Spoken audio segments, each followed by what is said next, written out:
Il y a une erreur que je vois chez toutes les personnes qui débutent à l'aquarelle. Cette erreur, elle consiste à vouloir peindre par exemple un paysage enneigé à l'aquarelle. Donc je vais prendre un ciel un peu bleu comme ça. Et puis j'arrive ici autour de mon paysage enneigé et je vais faire des sapins comme ça un peu au loin. Voilà. Et avec ça, je vais pouvoir commencer à faire un petit chemin, ajouter un peu de pigment.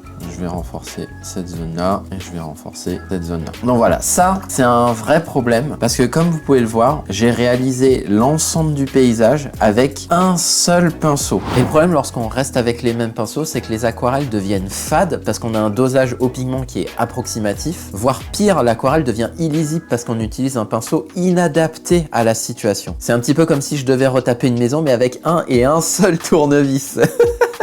Et alors à partir du moment où on a compris que pour réaliser de belles aquarelles, il fallait savoir changer de pinceau, il y a un nouveau problème qui émerge, c'est comment savoir quand changer de pinceau. Et le truc c'est que ça serait indigeste au possible de vous lister l'ensemble des situations où vous devez changer un pinceau pour un autre pinceau. C'est pour ça que dans cette vidéo, je vais plutôt vous montrer une technique qui va vous permettre de vous adapter à n'importe quelle situation. C'est une technique que j'applique sur toutes mes aquarelles. C'est plutôt une façon de penser, une façon de réfléchir à l'aquarelle qui va vous permettre de vous adapter à n'importe quelle situation pour savoir quand changer de pinceau. Et cette technique, paradoxalement, je l'intitule la technique du malaise. Cette technique consiste à identifier 3 situations de malaise où vous sentez que ça va pas trop quand même. Et moi, j'appelle ça le malaise des 3D. Il y a D1, D2 et D3. Et le premier malaise, c'est le malaise de la décharge. Le malaise de la décharge, comme vous avez pu le voir ici au niveau de l'arrière-plan, c'est que lorsque je fais un arrière-plan comme ça et qu'ensuite j'essaie de faire mon sapin, eh bien, regardez ce qui se passe lorsque je retire le pinceau du papier. Hop, là, il y a une goutte qui s'est déchargée. Là, il y a une goutte qui s'est déchargée, une goutte qui s'est déchargée. Et ça, c'est un premier malaise qui doit vous indiquer qu'il est temps de changer de pinceau. Donc, pour changer de pinceau, le mieux, lorsque vous avez le malaise de la décharge, le mieux est donc de prendre un pinceau qui retient moins l'eau, typiquement un pinceau à poil synthétique. C'est un pinceau que je vais avoir tendance à assécher, même si j'ai besoin vraiment d'un phénomène de décharge. On va pas pouvoir le supprimer, mais la décharge va être beaucoup moins importante et en plus, on va avoir une bien meilleure précision. Donc là, vous voyez, entre ça et ça n'a rien à voir. On a une bien meilleure précision sur ce type de pinceau. Et le phénomène de décharge, il n'est pas complètement supprimé, mais par contre, il est largement atténué.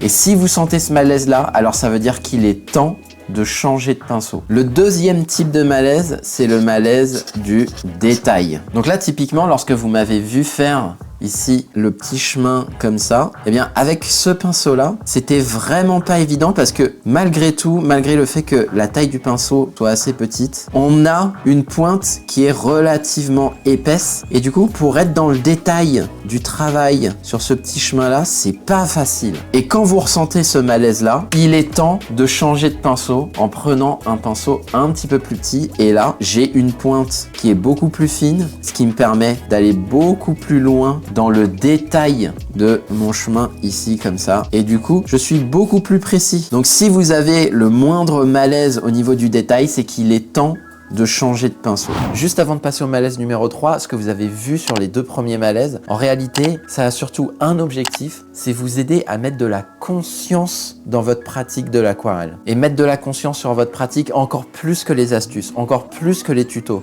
C'est l'élément qui a le plus d'impact sur vos aquarelles. Le problème, c'est que pour mettre de la conscience, c'est un petit peu lorsqu'on conduit, on se rend plus compte que tiens, on vérifie plus l'angle mort, on met plus le clignotant, on n'a pas conscience des erreurs qu'on peut faire. Et alors via mes vidéos YouTube, vous avez déjà plein d'éléments qui vont vous permettre de vous dire ah mais oui en fait je fais comme ça, mais oui cette erreur aussi je la fais. Et si vous sentez que mes vidéos vous aident déjà mais que maintenant vous souhaitez passer un palier et vous souhaitez que je vous accompagne, je vous invite à cliquer sur le lien en description de cette vidéo, à renseigner votre adresse email et à cliquer sur le bouton valider.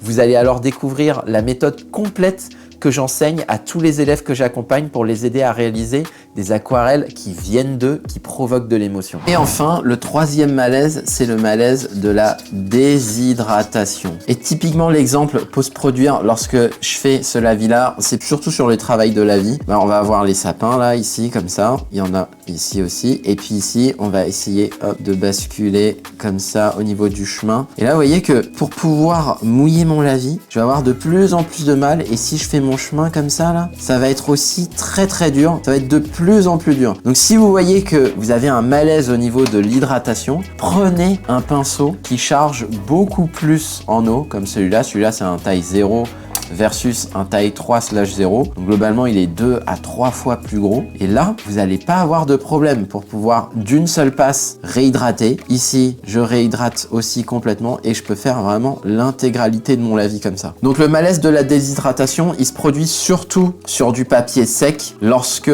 on doit compléter un lavis comme ici ou encore ici. Ce qui fait que si j'ai besoin de réaliser mon paysage, je vais pouvoir me dire, bah tiens, je vais faire le ciel. Mais ici, je sens que c'est un peu dur. Malaise de la décharge. Bon, bah, je vais prendre un pinceau un petit peu plus grand. J'arrive comme ça. C'est beaucoup plus facile de ce côté-là. Là, je veux faire les sapins, hop, en arrière-plan. Ah, malaise de la décharge. Eh bien, ici, tac, je vais pouvoir faire quelque chose d'un petit peu plus précis, comme ça, comme ça. Là, je vais encore reprendre un peu de pigment, comme ça.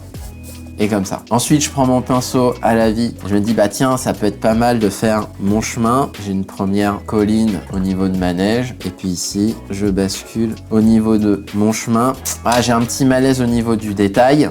Malaise du détail. Donc, tiens, ça peut être pas mal de basculer sur quelque chose d'un petit peu plus fin au niveau du détail. Hop, comme ça et comme ça. Je suis beaucoup plus précis dans mon travail au niveau de mon lavis. À ce moment-là, on fait ça comme ça. Et là, malaise au niveau de la déshydratation.